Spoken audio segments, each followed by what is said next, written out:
All right, boys, it's starting. Welcome back I had to the to go back a little Coliseum. bit. That's right. We got an awesome afternoon for you guys. Amazing games coming on stage to share some stuff with you. We've got Call of Duty right now. We've got Spider-Man coming up a little bit later. Tonight we've got the director of Avengers, Joe Russo, here with Donald Mustard, Fortnite, and then this evening we've got an awesome performance of some of the score of God of War. So lots of great stuff. Thanks for coming to the Coliseum. Right now we are going to move on to Call of Duty Black Ops 4. Let's get it, boys.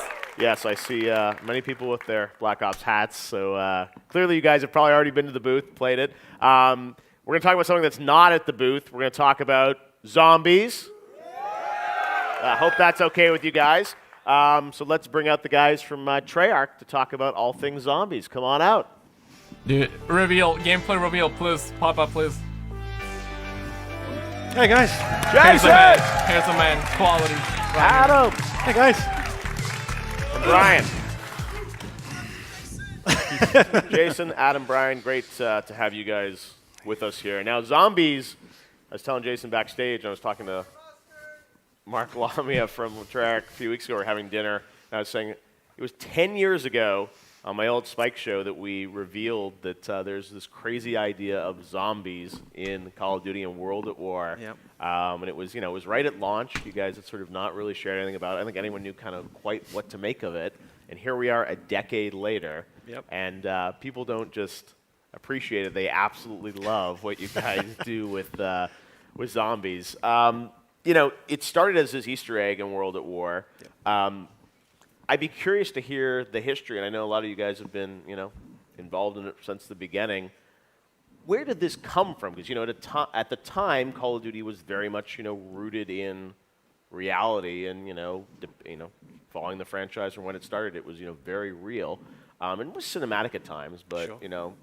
Super real. So this concept of kind of just twisting things a little bit and introducing zombies, like what was the genesis of that inside the studio? Well, I mean, one thing that you kind of can't take away from the creation of it is that the time in the project when it was created, which was right at the very end, right at the point when teams are the most stressed. Everything's kind of being packed in. You're trying to lock a game down. And so subsequently, there's so many different stories about where it kind of came from because all the different voices. Everyone's taking credit, in other words. Yeah. But what I can say, and again, holding the torch for it at the moment, part of my job was to go back and kind of talk to people and look at stuff and find out different opinions on it. It came from the design department. Okay. And that idea was floated, and then different groups in the studio kind of came together and started adding stuff. Was it like let's put zombies in the game, or let's come up with a different game mode, or? To my understanding, it was looking at the assets they had. They had I think it was Peleliu. I think it was an explosion with these kind of soldiers stumbling around the place, and the comment was they looked like zombies. So it's like use that animation, kind of bring that in, and then kind of different groups, different areas. Be it sound or animation. I'll never forget. 2 o'clock in the morning when I got a request for zombie sounds. I'm like, wait, what? We're making Call of Duty, but wow. It's just grown and turned into something so special especially for us. Yeah, and that's why it was, and because of that way that it was created, that's why it's something that we're very proud of, which was different people just coming together and making something, just adding the different kind of talents, the different kind of groups. It was something that, at the time, lots of people said we shouldn't do. Right. And I wasn't actually on the project at that point in time, but I would have said that as well. Well, and it's just so different, and, you said it's one thing to have, an Easter egg, right, or a zombie that shows up in a level or something. But this was, like a new game mode, that the idea of waves of sort of, that whole idea. I mean, Adam, you were obviously involved in, animation and thinking about, what this was going to be. But the game mode and that concept of these waves, like where did that come from? It was. So as it's been told to me, it was that idea of kind of tower defense. Yeah. The idea of tower defense games that were very popular. That's true. I think you're right. I do remember that. On Flash games at the time. Exactly.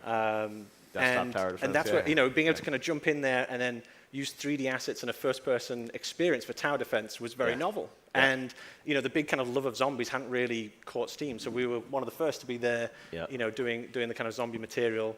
But it was so out of left field that the part of the conversation with Activision was, okay, you can put it in, but we're not going to promote this. We're not going to talk about this with anyone. And I think, to be honest, part of its success was due to that. Yep. Because then it became the kind of people's game. It was the people's mode.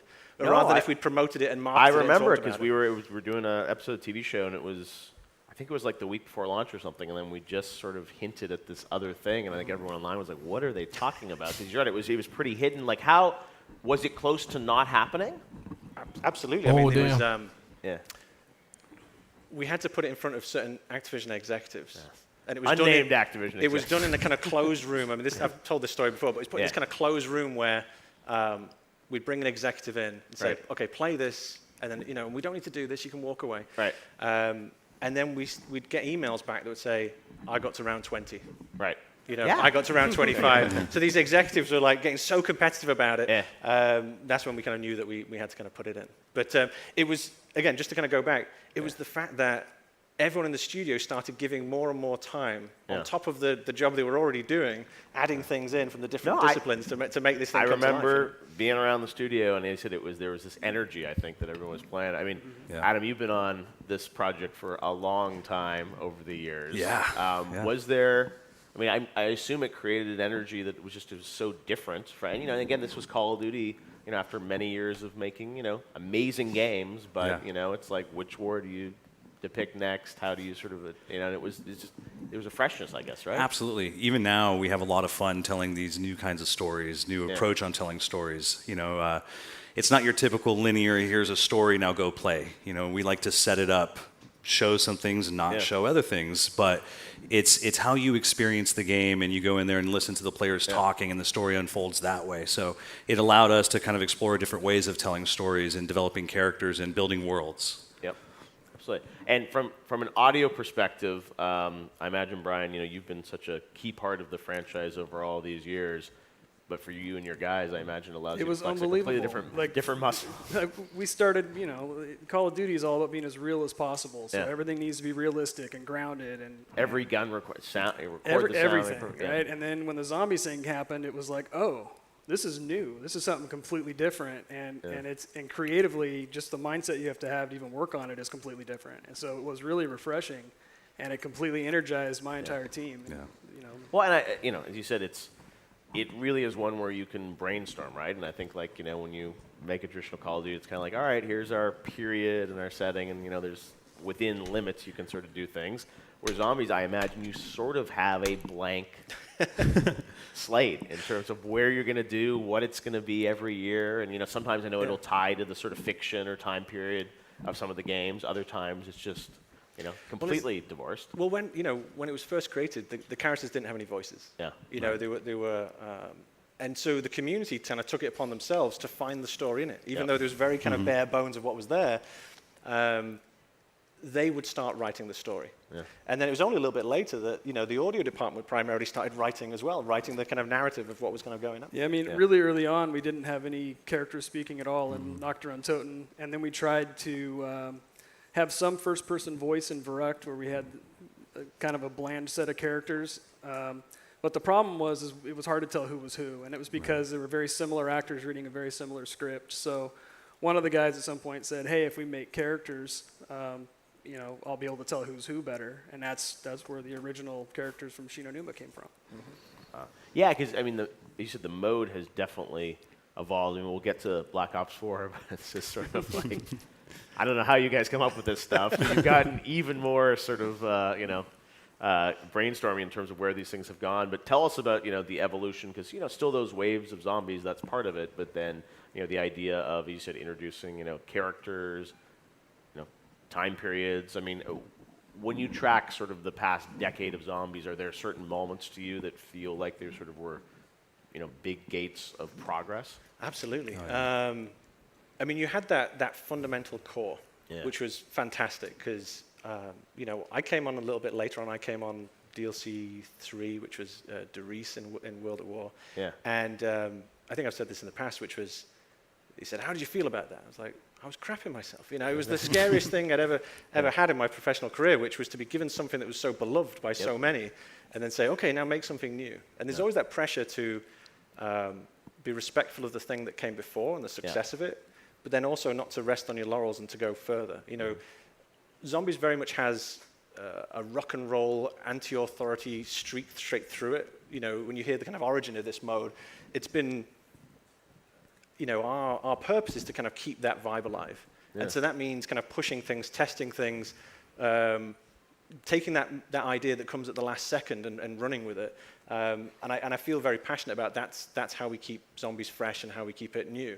But you can't just kind of do that and just be pulling it out of the air every 5 seconds. So it's that combination of the rebel kind of craziness combined with a structure that you need to make sure that these professionals also can then take that and build a coherent world, right? So that's the thing that we've kept on going as we've kind of gone forward. So it's, you know, introduce new maps, introduce new ideas, take something that everyone would say is sacrosanct and say, okay, let's put that on one side for a moment. Or let's take something that you all assume is absolutely solid and change it. No, that was always, you know, when you do DLC map packs, and I was like, that's cool for new maps, but then when you would always talk about here's what's coming for zombies, it would just be themed in such an interesting, different way. You just immediately be like, it feels like a new game, right? And there was that freshness that I think excited a lot of the fans that you guys were just doing something completely out there. Well, and it's a hard thing, right? Because the fans, you guys, would say... they're right here. Please, trailer. Would say, you know, this is something which, you know, okay, it needs to go here next. Yeah. And there's that kind of pressure, which is, okay, delivering for the fans to keep them happy, but also sometimes taking that left turn is what they need also. Mm-hmm. So that's the delicate balance between, you know, not just trolling, but also looking to looking to kind of change it, because that's how you you know, reinvent it for a new generation. Right? No, and that's part of the thing I think is the, you know, continuity, because you guys have definitely gone in a bunch of different directions with it, and it's fresh, but also, as you said, people have favorites, and like, what happened to these characters, or, you know, go back to this setting. Adam, from, you know, your perspective in the animation team, I imagine, you know, whenever these ideas get dreamed up, it allows you guys to sort of think of completely different environments. I mean, is that sort of the zombies what everyone wants to work on, because it's so I do. I love it. And what's fun for me is right next door is Craig's office. Yeah. So when Jason and Craig come out of there full of energy, I'm like, all right, what are we doing? Let us know. Come on. And then as soon as he tells us, the animation team, we just love to go and just start to create, come up with ideas, talk with Jason, try to refine these ideas, and we're just so full of energy and excitement because it's so fantastical and full of wonder, and we get to try new techniques and new approaches to storytelling. It's just, it's a blast. And audio-wise, as Jason said, very much, you know, kind of rock and roll, anti-establishment, so allows you guys to definitely flex a very different muscle too. Yeah, absolutely. I mean, there's just so many varied experiences across all of our maps going back to the beginning, and it's always this new challenge. Like, how are we going to do the moon, right? There's no sound there. So it's creatively really empowering to work on. Yeah. Are there any ideas that you sort of prototype or concepts that you sort of go down the path and you're like, yeah, this isn't working or too far? I mean, I'm sure you put it back on the shelf, but are there sort of the lost zombies, you know? Yeah, ideas? I mean, so zombies, you know, coming from the beginning, right? Zombies comes from the spare bits left over. Yeah. Right? And so that's always been in our kind of DNA when we look at zombies. So if we try and do something, and maybe it doesn't work out this project, it gets put aside and then comes back, you know. There was a DLC for World at War that never made it. Well, you know, you look at the kind of maps in Black Ops 1, and that was the leftover bits from the DLC 4 that was never made. So sometimes we'll try an idea, sometimes it doesn't come through. Or more the case nowadays is that we'll have more ideas than we can actually execute in the time period. So we just say, okay, let's hold them, and then let's come back to them a little bit later on. A lot of great ideas. Yeah. Well, yeah, and there have been some insane, you know, maps over the years, the moon, I mean, other crazy things. Do you guys have any favorites out of the 10 years of ones that you sort of personally, speak to you personally? Shinonuma for me, just because it was the Ultimates crew, and we introduced them for the first time. And if you look back, I think that map's a little underrated. It actually plays really well, but also a lot of the things in that map grew into what we have today. So I always look back, I got excited when we remastered it recently, so I'm like, I get to go back to the beginning of the characters here, which is cool. Yeah, I agree. The audio on that just blew my mind. Like, I loved Zombies before that, but I remember playing in that hut where you start off and you're looking out the windows and you could just hear the zombies creeping up. It drew me in. I love that map, I'm biased, so I'm going to say Mob of the Dead. Remake Mob of the Dead. Here's that. That's just a shameless plug for Blood of the Dead right there. But you know, for me it was, and again, one of those maps where we get to take a left turn and try something different. Yeah. And every time you do that, you never know what's going to kind of stick and what's going to work. And I just felt really happy that we got the vibe, and it was one of the first ones where we all went out on location. So we all went down to San Francisco and recorded and captured all the textures and all this kind of fun stuff. So I felt like all the components were working in kind of tandem and kind of telling that story. Yeah. And that movie was a lot of fun to make too. Yeah, the movie as well. Yeah. Oh, I mean, Black and white, and a lot of fun. So that's why I just think it's such a white space that you guys just every year get to kind of come up, or every 3 years get to come up with something crazy. Oh, I guess with DLCs you do every it's year, like, let's do Stalingrad, but let's put a huge dragon in there while we're at it. Or let's do World War I with all massive robots. fits in the picture. I mean, is there we should talk a bit about the canon of Zombies, because you push in so many different directions. I mean, is there the official lore? I mean, how much do you track in terms of that? There is the official lore. There is the official timeline that we released when we did Chronicles. We put the huge timeline out, and that was a trip. So we had it all being kind of logged in a kind of roundabout way, a napkin here or a Post-it note there. And I popped into the narrative team and said, hey guys, just got a little bit of a weekend task for you. Exactly. Make this all work. Can you just write down the entire storyline in one coherent way? And I think it was like 2.5 months later to actually correlate it all and bring it all together. So yes, there's an official. It all works somehow. It all works, but here's the thing: in the same way in the cinematics or in the audio, sometimes it's not just the things that you tell, but the things that you don't tell. Right.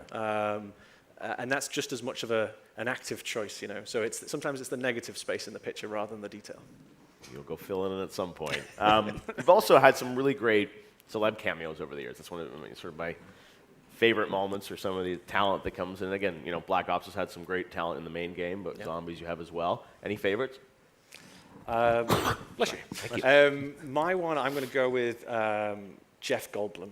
Oh, yeah. Jeff was a force of nature.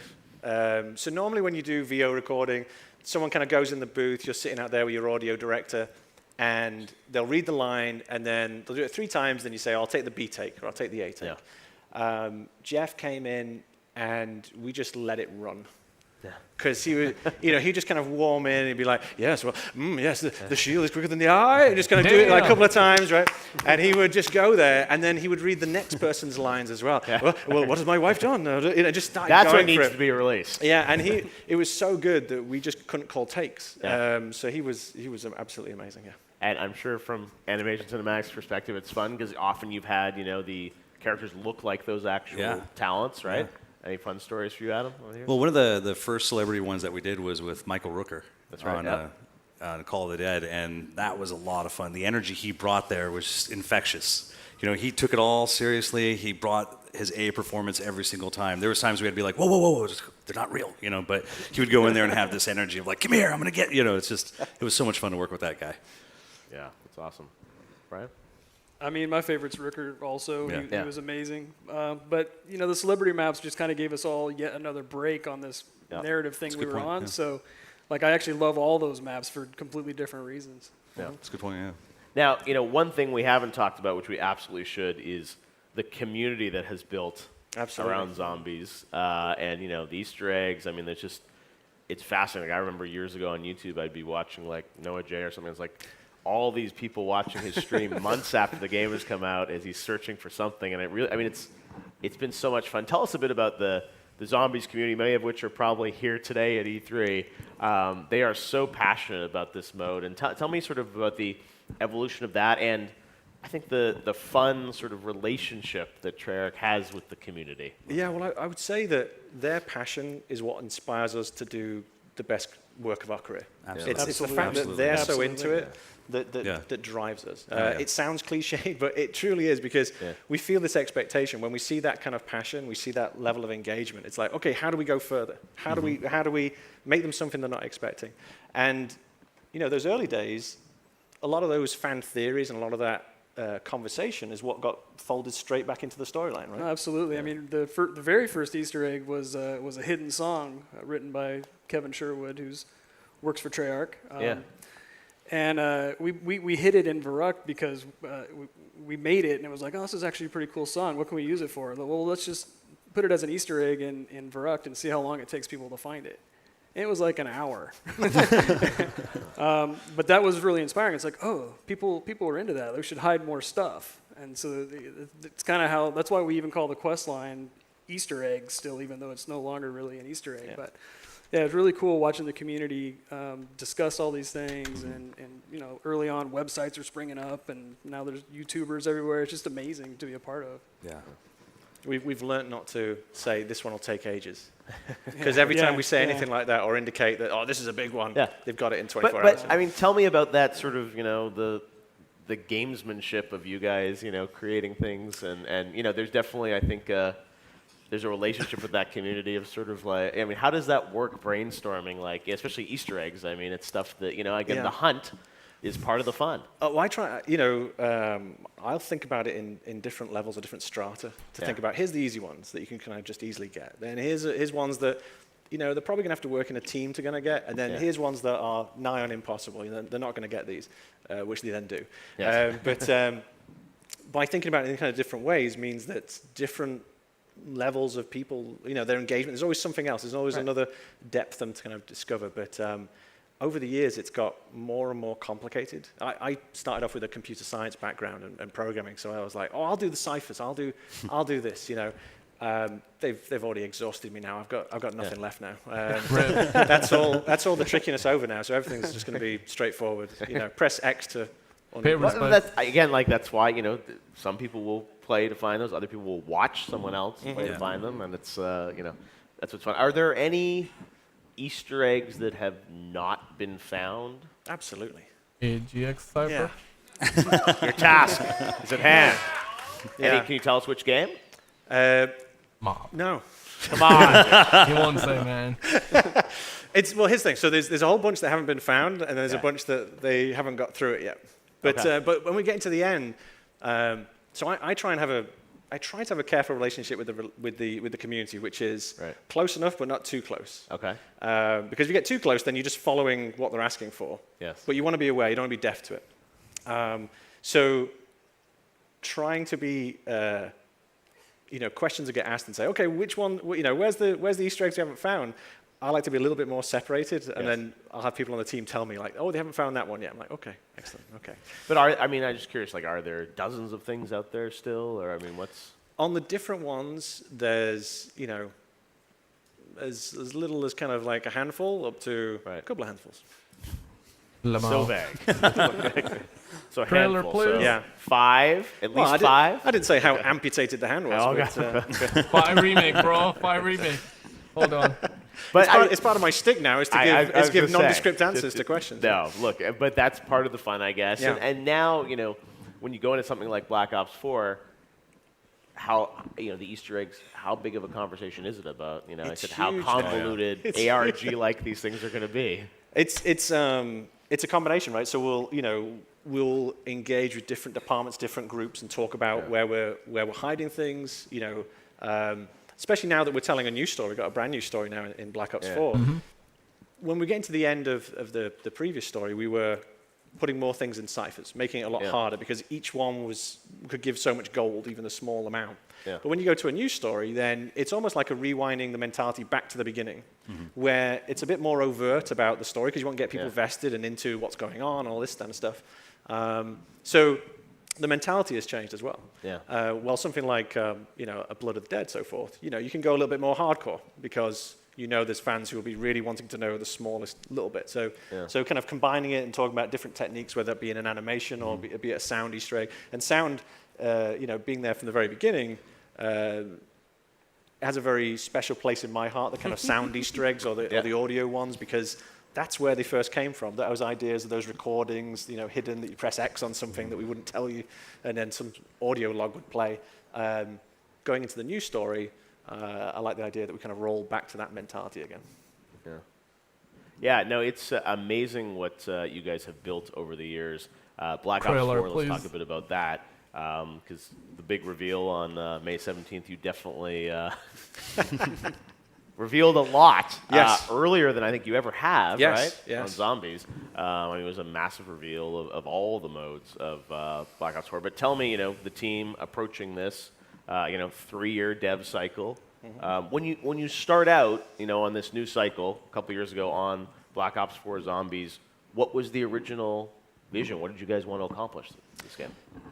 I think the big thing that we were going after was starting a new story. Yeah. We've been telling the previous story for 10 years, and there was so much creativity in the team. And we've been blessed with the large majority of the team who are here today were there 10 years ago.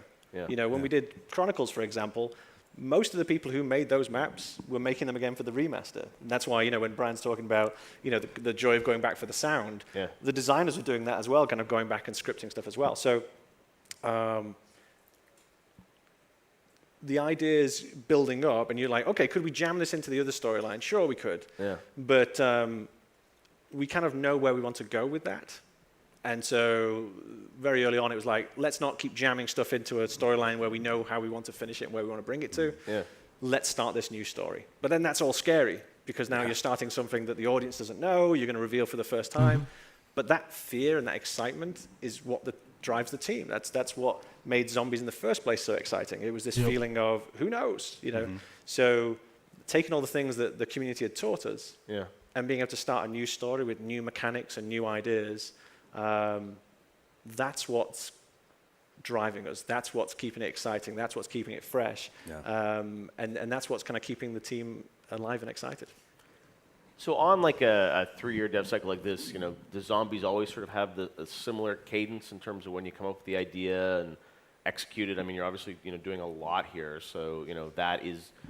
I don't know, I guess I'm wondering about the evolution of the Zombies mode within sort of a 3-year cycle and prototyping it, because obviously some of it is building off of what the team is doing on the main game too, in terms of systems and technology and everything. So you sort of have to ramp up with the main game in some ways, right? Yeah, I mean, it's definitely like an asset sharing. So for instance, like the weapons, the multiplayer pretty much dictates the weapon selection we're going to have for the map.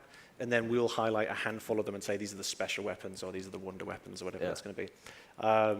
But then, because the Zombies mode has grown so much, it's turned to a point now where it has its own kind of feature list, where we're talking about its own game. things. Yeah, so it's...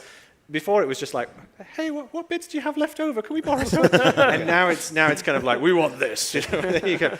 So, and I think even probably, animation-wise, I mean, you get, we saw from the reveal, I mean, massive cutscenes, and new content, and I mean, this is for New the game, characters. I'm sure, is a huge part of what you guys do every year now. Absolutely. As a matter of fact, we were reviewing something before we came over here. Tell us more. wait. Cut his mic. Trailer, please. But no, but like this new crew, these new 4 are very interesting characters, and we're very excited to explore them and grow them and help them come to life and reveal more about them over time. But to me, that's very exciting, because we want to explore new stories, we want to explore new ways to tell stories or what not to tell, and. Why'd you point at me when you said that? Well, because we like to go, in the animation department, we like to go crazy. And Jason has to come in and tell us, whoa, hold on. I killed the fun. That's what he's saying. No, not at all. No. The collaboration is great, but, us as animators love to just see how far we can take that. And then working with Jason and other departments, we start to wrangle that in, even complementing it with the music. We partner up very early on, and how do these scenes and the audio work together? I mean, it's a real collaborative effort, and through that, it makes it a lot of fun, and we're all working together and getting the different departments and disciplines talking about things. Like, there's things that the audio guys have brought up that I thought, wow, that's a really great idea, and we would incorporate it into our scenes and just keep growing the ideas together. It's really a lot of fun. Yeah, wow. like the music videos, right? That was something, the hidden track in the beginning. When we got a little bit later on, we were like, okay, what can we do with this? Let's do music videos now. Let's tell stories now. Exactly right. With the music. The one was the first music video too. It was based on that, right? Right. So that idea of like, okay, let's take the lyrics, and then the imagery that we marry with it can then tell the community new things, right? All the way to the point where you get to, where are we going, right? Where we were like selling this kind of creepy vibe and a very different song, a very different kind of performance. So again, using the kind of different disciplines, different groups to tell stories, and that's really the kind of key to it. Right? And like I was saying earlier, what I like about it too, our stories aren't just about the movies anymore. It's about how much you want to engage with the story. The more you interact with it and hearing the characters talking to each other, like, what did they just say? And depending on what your combo is, you get more information. And I really love developing that and working that story out. I think what's cool about it is if you want the story, you have to go find it. Yeah. And if you just want to slay the undead, it's all there for you. You know. And now, you know, so much variety too, right? 3 adventures on launch day. Yep. You know, crazy things like Voyage of Despair. I mean, it's like, I'm sure, as you said, there's stuff not on the cutting room floor. It just gets pushed off to, you know, the DLCs or things like that. How did the campaigns that you are shipping with, tell us a bit about why you decided to push forward with those for launch? I can't really. So when you're starting a new story off, and this kind of goes to the question that I might not have fully answered before from you, which is, you know, in the early days, it was, okay, here's an idea, and then, okay, we got this level, let's put another idea here. And as we got further and further along, we had to plan a little bit further out, a little bit more, you know, further out. And you get to this situation now where, when you're starting a new crew, for its success, you need to really kind of think it all the way down the line. But then also, for people who are driven by narrative and our kind of storytelling, it's also important not to tell it in order, but for it not to be timey-wimey for the sake of it, if you will.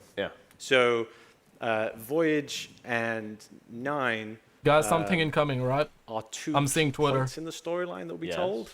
Okay. But I'm not saying necessarily where they are in that storyline. So, but it is. So it sounds there is interconnectedness. Absolutely. Okay. Yeah. But that's the, you know, that's the part that we also want the fans to kind of investigate. So as they're playing, you know, when they're saying about you're not going to get the same line every single time, whoever's next to each other, that's going to allow them to start kind of connecting those threads. You know, the timeline coming out in Chronicles was appropriate because everyone had been through that stuff. This one, I would put the challenge out to the community to start making the timeline before I have to. Gotta get more though. Come on. World at War, you also announced you're doing a 4th map classified. Ultimus will be on. We were speculating on that. It's confirmed. Guys, all right, they're going get to to the confirm questions that you guys want to hear. Ultimus will be back. So, break it down. What can you tell us? What can I tell you? Unclassified. The clues Coliseum. the clues in the title. Well, it's going to be based in the Pentagon. Yeah. 5 more remake confirmed. Ultimus. And it's This guy just gave him a shake. Was that your guess? Okay, there's a bet. What was the bet? Which crew then? Oh. Damn, it's gonna be Ultimus one? for sure. Oh, that's Ninja. That's Ninja. Okay, let me tell you this one. Yo, that's my boy though. So that's my boy though. it's the original crew. Wow. So it's the Ultimus gang. So Black Ops 4 is going to have our Primus crew in there, and then also our Ultimus crew and our new gang as well. Wow. And Victus. So, season pass. All right, Jason. 4 and new experiences. that's going to set up some of the craziness that we saw in 5. You know, why did that happen? How did they get there? All that kind of good stuff. And it's a wonderful style. We're kind of approaching it in a very unique way artistically. Oh, wow. Okay. But it also kind of folds into all those kind of mechanisms that we talked about on the reveal, so the kind of custom mutations and so forth. All that stuff then works as well. So every map that we're doing all works with the challenger system and so forth. All right, trailer, so not only is it a kind of brand new take on that part of the storyline, and obviously a joy to go back and update it and modernize it, but it's a new part in the story also. I mean, it's just it's insane how much stuff has to interconnect and all be sort of planned together. I mean, when and this is being developed alongside the 3 that'll come out at launch? Yeah, the whole team is busying away right now. Straight after this, I've got to take these guys home because they've got to go back to work. Exactly. After this project. No, and I mean, even for you guys, you know, you've got, you know, the entire game to sort of think about. And I mean, you stay focused primarily, I guess, on zombie stuff. But for you guys, I mean, now, it feels like zombies is a big part of what the audio and art teams are working on every year, right? I mean, how do you, because, you know, at least, and now MP obviously is big, and then, you know, Blackout and everything, but it's, you know, zombies is so different. Does it take sort of a disproportionate amount of resources because it's so new? That's a good question. I don't think so. The way we have our, like in the animation side, we have our teams broken up in the different subgroups. We have cinematics, AI, and player animations. So as we start to develop and design these games, we start putting the resources and the energy in the right places. So it never really feels disproportionate at all. It's just part of the game development cycle. I've got to call out for our amazing production department that makes all this stuff work. They're the kind of unsung heroes of all this because we have obviously our talent and our kind of energy that we're kind of going into different disciplines, but they're sitting in the background making sure all these pieces fit together. So. Yeah, let me text them that question. Yeah, what do you guys think? And audio, I mean, you're doing different sort of soundscapes. Yeah, I mean, I got to keep right? people from begging me to work on zombies. That's the easy one. Oh, really? Yeah, everybody loves working on it. It's just it's so much fun and it's so different. If you need to shift gears or you're not feeling creatively inspired on some other part of the game, hey, there's a zombies task for you right here. Well, that's a good point because I imagine even for the team, working on the same style of game for so many years, it's like, to have this fresh creative palette with zombies every year, I think it feels like a new game. I mean, when you see those trailers for what you guys are doing this year for the 3 campaigns, it's kind of like it's fresh every map. Exactly. It's every map. Every new map that comes out, we're like, what are we doing now? All right. What's it going to be? And in many ways, you can do whatever you want because I feel like now time period setting, it's like there is. Is there anything that you guys have proposed that you're like, no, this is too crazy? Like it just doesn't work? Nope. I got something to show. I mean, that's what makes it fun, guys. Yeah. And there's very few times in a person's career where you have that opportunity. Yeah. As game professionals, our job is to make the project work and make it to the best of our ability. When you have a project that's so open-ended and supported by the fans so lovingly, it gives us the freedom to be able to try new things, go to new places, and that keeps us alive and fresh with the kind of creativity. And hopefully, they feel that, the community feels it. I've said before, which is hopefully when you're playing zombies, you can feel every discipline's love for the mode itself coming through. I'm a bit hippie in that way. I feel like if people are loving what they're doing, then you feel it on the receiving end. So that's what we endeavor to do on Zombies all the time. Well, speaking of the community, I know we've got some. I think we've got a video question from a Facebook fan over at the E3 Hall that wanted to ask you something about that. So we want to take a look now at the video question from a fan on Facebook. All right, let's check. Guys, I got something. So my question is basically, will any of the previous Zombies lore tie in to the new game? Any of the story continuation or even references to the existing lore, since it was such a great story? Well, wonderful question. Yes, that'll be tied into Blood of the Dead. Okay, that's so right, Blood of the Dead carries on that story. That was easy. I got away with that one. I thought that was going to be a whole map of theories, and like asking you to confirm X, Y, and Z on the timeline. Yeah. Blood is. I won't say anything more on where that fits in, but it's. Yes, it's carrying on that story. Yeah. Awesome. All right, I think we have another one. Second question. I'm a fan over at the Convention Center. Hi, I was wondering if you ever see yourself introducing zombies into the Battle Royale mode as something that might distinguish you from other games that are coming out with Battle Royale modes. Confirmed.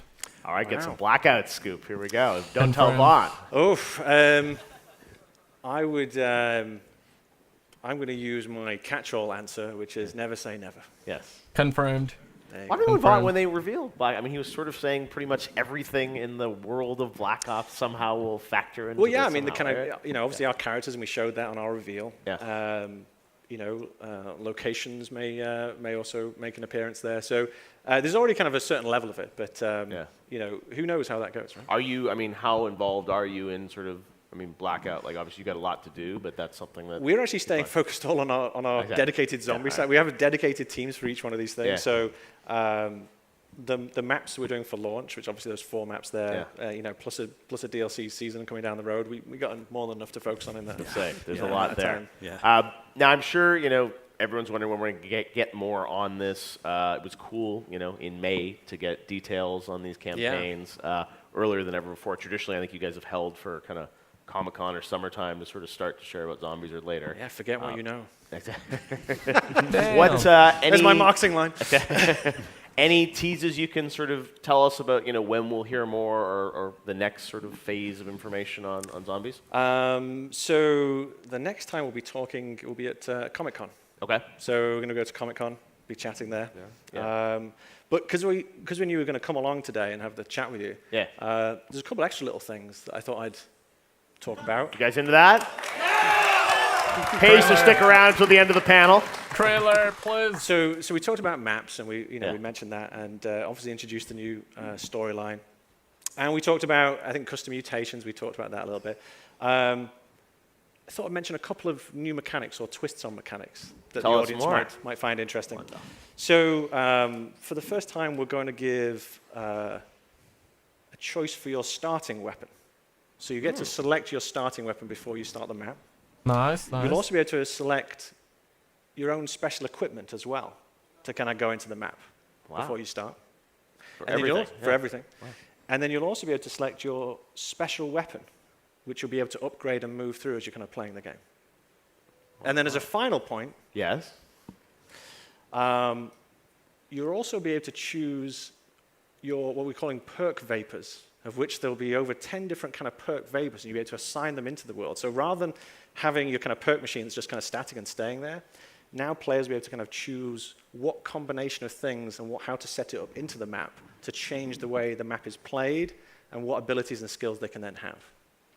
Wow. So there's a couple of mechanics there. I was going to say, so this is definitely... That's an exclusive for you there. Thank you very much. I appreciate it. You know, I like those.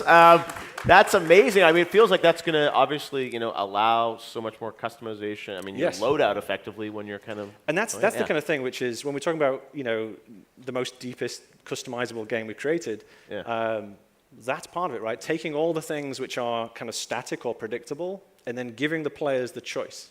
So not only the choice for me as an individual, but if we're playing together, what's the combination of things that we're taking? And that's part of the strategy you're taking to defeat a map or get an advantage on a map as well. Yep. Wow. All right, you guys into that? Yep. All right, well, we will see more, it sounds like, at Comic-Con about that. I got something to show you guys. Gotta say, an incredible reveal for Black Ops 4. I know how hard everyone at Treyarch worked to, put all that content together, an hour of stuff. And, we don't even know that much about Blackout yet. I saw Bond and Bunting the other day on the YouTube show, and they're like, no more hints. But I think they talked about ballistics of weapons and how, but that was about all we got. So it's amazing to see what you guys are putting together, and we can't wait to see more and play it this October. Give it up to the guys from Treyarch. Thank you. Black Ops 4. Awesome. Thanks, guys. We'll be right back. Check. Right, let's pause this here. If you're coming on, I'll just replay it. And yes, I started watching from the beginning, so just a 1 minute late there. But I got something to show. So hold on, don't go anywhere. I'll pop this on the screen. So we know a little bit about it. Man, just sucks that we haven't got a trailer. Wish we had it. So check this. We were speculating right before we started the stream, right? Or I mean, when we were streaming and waiting for it. We were saying that, right? That this is gonna have 4 new zombie experiences, and guess what? We got the new storyline, we got Primus that will be in Mob of the Dead, so 2 zombie experiences, Ultimus in 5, that just got confirmed, and we know that Victus will be back. This will be really, really good, man. I'm really stoked for it, but I wish they actually dropped some sort of teaser, but they didn't. But if you're just coming on, guys, this year is gonna be massive. If you are new, definitely sub up for more. Black Ops 4 is gonna be